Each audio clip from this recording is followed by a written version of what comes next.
G'day viewers, this here is how to make a damper in a camp oven. Right, this is our first blog, we'll see how we go. Now the first thing you're going to need is you're going to need a camp oven. Got a couple of sizes here depending on the size of damper you want to make. Now the next thing you're going to need, some coals. It's taken me a little while, this is a couple of hours brewing away here this fire, but it is spot on now, ready to go. So yeah, I'll come back and explain the ingredients in a second. Righto, we're back and we are ready to make ourselves a damper. Now what we're going to do here first is I'm going to explain the basic damper recipe, and then we're going to add our flavours. Now I discovered one from a South African bloke that I met in my travels. Flour and beer. Couldn't be simpler. Righto, so you get yourself 2 cups self-raising flour, 2 cups of plain, and 1 can of beer. That's all you need for your damper. Then you're going to need these because it's going to take you that long to get the thing in the oven. Right, I drink a bit quicker. You can adjust this how you see fit. Now, ingredients for the flavours. We're just going to go with something nice and simple. Bit of smoked ham, bit of cheese, and some fresh chives from our lovely garden here at Gameri Caravan and Bush Camp. Over near the camp kitchen, they have got fresh herbs, rock melons. They've got all sorts of good gear growing for you. You can go over there and use it in your camp oven cooking. I'll be showing you all later on actually how to cook a beautiful spaghetti bolognese with some of their parsley and stuff over here. But so what we got to do is we chuck our dry ingredients in first. Here we go. A bit rough and ready, but it all works. Trust me, I've done this a few times. Right, make a bit of a hole in the middle. Now if you're wondering, there's a bit of extra flour in here just for later on, just in case I screw this up and I haven't got enough. Right, first of all, beer for the cook.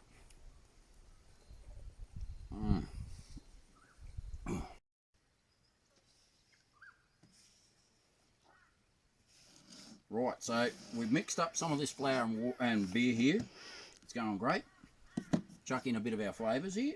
For me, that's a cup of cheese, grated cheese, half a cup of yummy smoked ham. Get in there, you sod. Right, there we go. And some chives from our lovely garden. Now we mix all this together until we get a nice doughy sort of consistency, and you don't be too rough with it. It's a bit like scones, I suppose. Somebody told me once upon a time. You don't want to be too rough with this. Just want to mix it all in slowly but surely, and every now and then you've got to stop and make sure that the cook is hydrated. Now in this particular case, because none of our flavours have got any moisture about them, we might need a touch more beer by the looks of this. It's a little bit by ear. When I make a pumpkin damper, I put pumpkin soup in it. That gives you plenty of fluid. You don't need as much beer. More beer for me. Winner, winner. But in this case, I'm going to need more beer for the damper because we haven't got so many wet ingredients that are providing our flavours. Rightio, so we mix this up. We'll get there in the end. Oh, there we go. Just so long as you're not too rough with it. Oh, now we're getting there, now we're getting there. Now we're starting to look like it. Righto. Now, viewers, this is what I was saying before. I have a bit of flour here, spare, in case I screw up. And I've just put a little bit too much beer in there, so what I'm going to do is I'm going to use some of this flour. And we're going to get ourselves all sorted out here now. Right. There we go. Now we're talking. Right. Now as we're making our damper ball here, this is actually a pretty crucial part, this, because at the moment my hands are so dirty that I can't actually drink beer. So we don't want to muck around with this. Rightio, we're looking pretty good here now. Flip her over and make sure she's not too dry on the bottom. Yeah, that's looking pretty good. Yeah. Working it into that shape that we need. Oh no, come on baby. There we go. Oh, this is going to be spectacular. Right. Now, once we get to this stage, we can clean our hands a little bit. And all the people who've been keeping up are going to know what the next step is. For you. Oh, that's good. Righto. Good clean kitchen here. There we go. Righto. Baking paper. This stuff here. Brilliant for camp oven cooking. It not only helps you keep your camp oven clean, boom, it helps you tell the temperature of your camp oven, believe it or not. This little baby will go all sorts of colours of brown at various temperatures. It's a little trick I learnt at Millmerran Camp Oven Festival, of all places. So, a little bit of flavour here, we'll just stick it in the top there. Oh, look at that. Ho, ho. Beautiful. Right. Now, once we get to this stage, she is ready for the camp oven. So next, I'm going to show you how to get your camp oven up to the right temperature and what you're going to need in there. Righto, we're back. Now, I'm having a go at being the cameraman this time. And I'm going to show you, provided the sun's going to let us do this, what your coals should be looking like. Now, like I said before, this one's been brewing for a while and there are some good coals under there. Now, what I need to do now is preheat my camp oven. So I'll whack that on there. Now that's my 9 quart. I've got my little fella over here, the 4.5 quart. It depends on the size of the damper you want. Now I quite often make a smaller damper for my 4.5 quart, about 1.5 cups self-raising, 1.5 cups plain, and enough beer to make it the right consistency. But this one, we're going to need our 9 quart. So I'll be back later to show you, once that thing's preheated, how we do the next step. Right.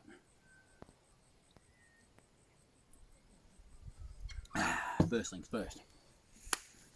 Camp oven's getting pretty close to cooking temperature now. She's preheated. I wanted to show you something inside the camp oven that you're also going to need to make this a heck of a lot easier. It's one of these magic little things called a trivet. In here, it's one of these. You can buy them at any camping store. They're nice and simple little device.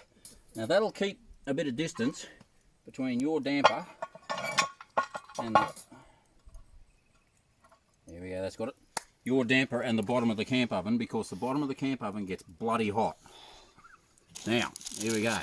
Another thing this baking paper is good for, it's easy to pick the thing up and stick it in a bloody hot camp oven without burning your fingers. Rightio, clunk that little sucker in there. There we go. There we go. Tuck the paper in, otherwise she's going to burn. Whack that on here. Right, now. Right at this point, you're probably going, look at this idiot. He's got no coals in there.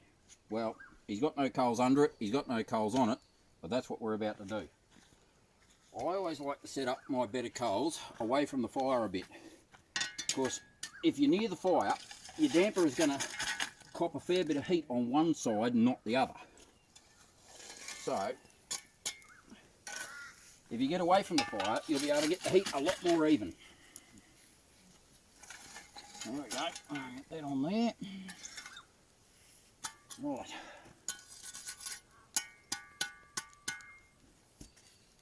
Chuck that on there. Not much wind today, so we should be all right. Now, chuck her on top. This is a bit of really nice timber, this. It burns at just the perfect temperature for making these things. Down on the bloody Murray River once, I ran into some red gum down there, and holy hell, it burned hot. Took me about 20 minutes to burn the arse out of one of my dampers. But anyway, hopefully this time we'll be right. Now, I like to check the temperature. Actually, that's going to be, I'll check that in about 5 minutes because that's a bit warm at the moment, but hopefully it'll calm down because we haven't got a lot of wind. I like to check the temperature with my hand because that's just how I do things. But I came across another bloke in my travels who picked up this little bloody, looked like a radar gun, little gun. He pointed at things and tell him what the temperature is. And he pointed at the tyre of his car, he pointed at the bloody fire.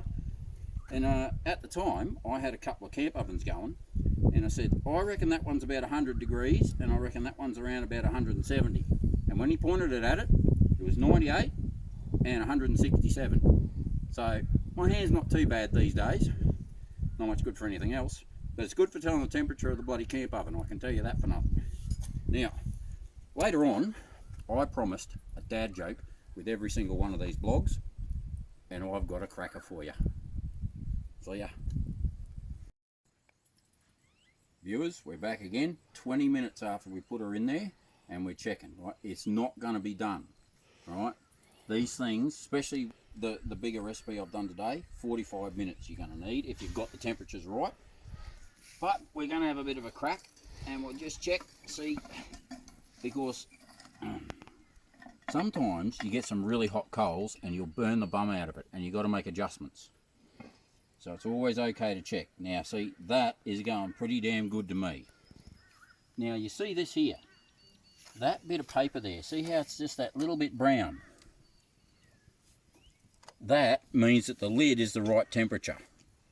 That's what you want to see at about the 20-minute mark, that paper going this little colour of brown here, and you're just starting to get a rise out of it, it's all good.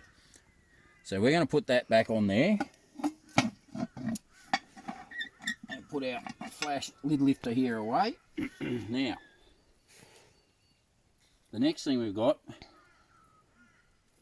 yeah, it's not too bad. We'll put a few more coals on there. But what I also like to do is I like to check the amount of heat coming up from the bottom, because sometimes you'll have trouble crisping it off at the top and you've burnt the bum out of the thing. Right, so let's just have a bit of a look at what's going on downstairs here.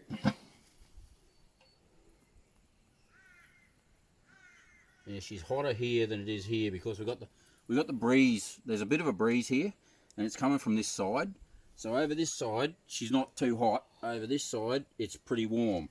So what I'm going to do now, I'm going to spin my camp oven around a bit. There we go, right. There's enough heat under there to keep that cooking, but if you don't adjust a little bit, this isn't a fan forced oven, right? So you've got to adjust. Right. A little bit more of this gear. I promised you people a dad joke too. Now, as far as I'm concerned, there's a couple of criteria for a dad joke. It's got to be short and sharp, and it's got to be really, really bad. So, did you hear about the bloke who stole a calendar? He got 12 months. Boom, boom. See? Really bad, really short. I'll give you a couple of yarns and some later blogs, but that's all it is for now. Thank you. Now, while I've been cooking this damper for you lovely viewers out there, we have been treated to another spectacular sunset out here at Gameri Caravan Park and Bush Camp. And this is the quality of sunset we get every bloody day out here. It is absolutely spectacular. So do yourself a favour, if you need somewhere to stay. I mean, Michelle and I, we're doing the quarantine out here at the moment, trying to keep corona out of our systems. That's why we're drinking 4X. But if you need somewhere to stay when you're on your travels, when this is all blown over, dead set, best place I've ever camped in my life. Ron and Carol out here, they are fantastic. They will go out of their way to help you out. And this is just, I can't find words. I honestly can't. Right. Hopefully we've got enough light here to show you this, because the sunset's gone well and truly past its most spectacular. But anyway, we'll see how we go. Sorry, just give me a sec. Oh, now, earlier, I said it would take me this many to cook this damper. Now, I've had a little bit of help, so I actually said it'd take me about this many, but anyway, it doesn't matter. The cameraman gets thirsty too. So, let's have a look at this big baby. 40 minutes we are, so it should be pretty close. Wow. Spank me and call me Susan. Woo! That's sounding... Oh, that's another thing I probably should let you guys know.